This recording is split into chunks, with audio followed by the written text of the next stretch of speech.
Good morning, everyone. I know I just woke up, washed my face. My eyes are a little red, but in truth, my eyes are a little red because they just filled up with tears. Just at the magnitude of what I witnessed yesterday.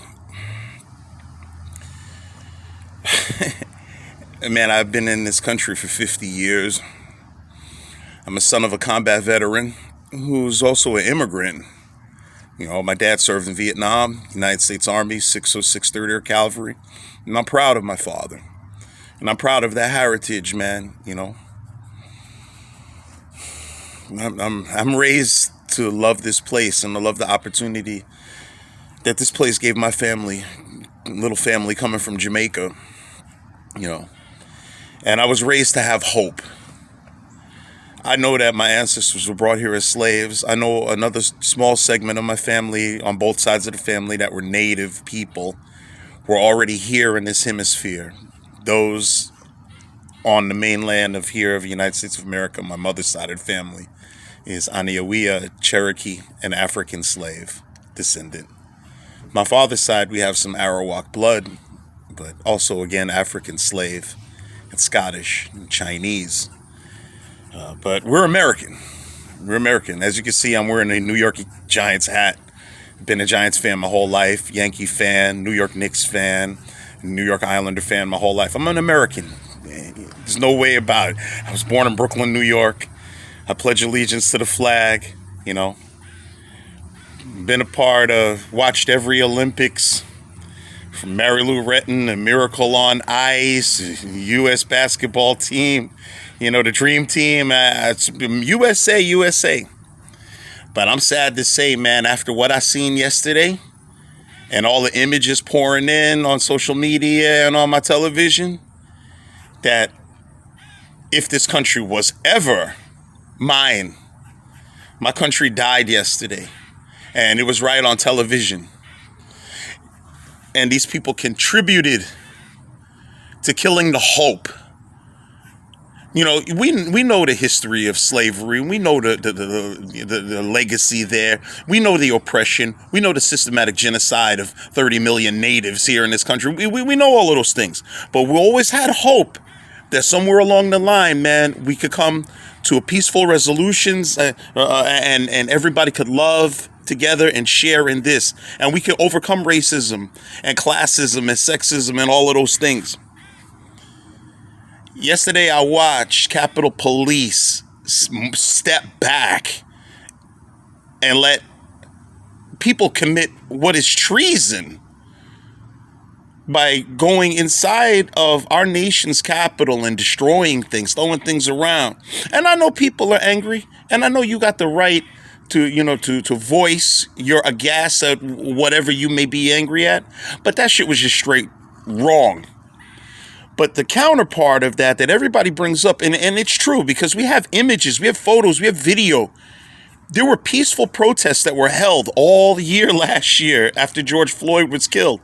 And only to see black people, Latino people, white people who were supportive of the movement get tear gassed, maced, hit with sticks for protesting against police brutality. Counter that, yesterday they ran up in the fucking Capitol. And yeah, while one lady unfortunately was shot, you had 3 people get shot in Wisconsin, only to have stars like Ricky Schroeder bail a kid out for shooting a kid for hitting him with a skateboard out of protest.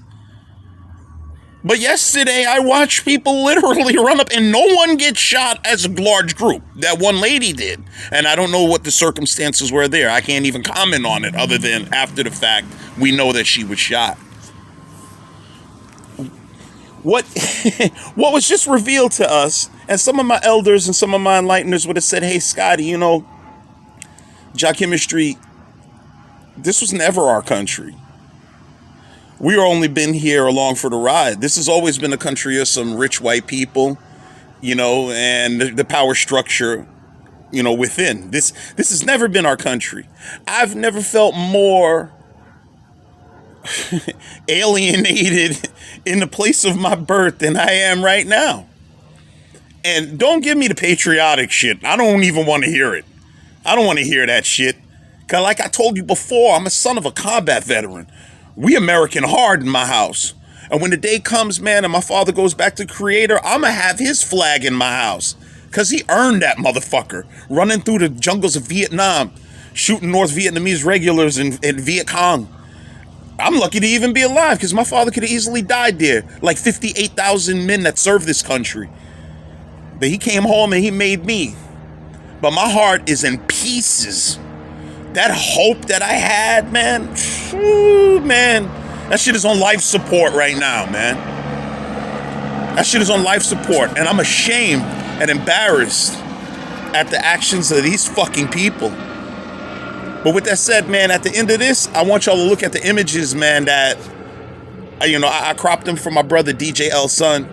I cropped them from it, and they showing you, it's like point and counterpoint. They're showing you Black Lives Matter protests and how everybody's armed up and geared up, and they're showing yesterday how they were yesterday.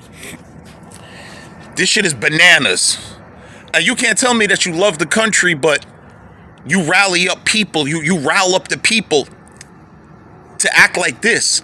But you want to tell me that you love the country?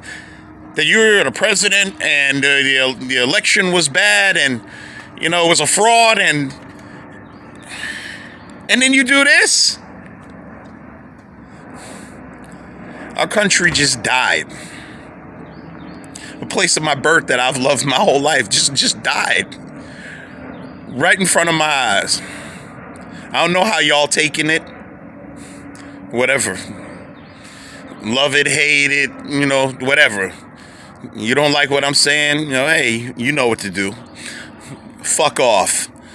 But, I don't know, heartbroken.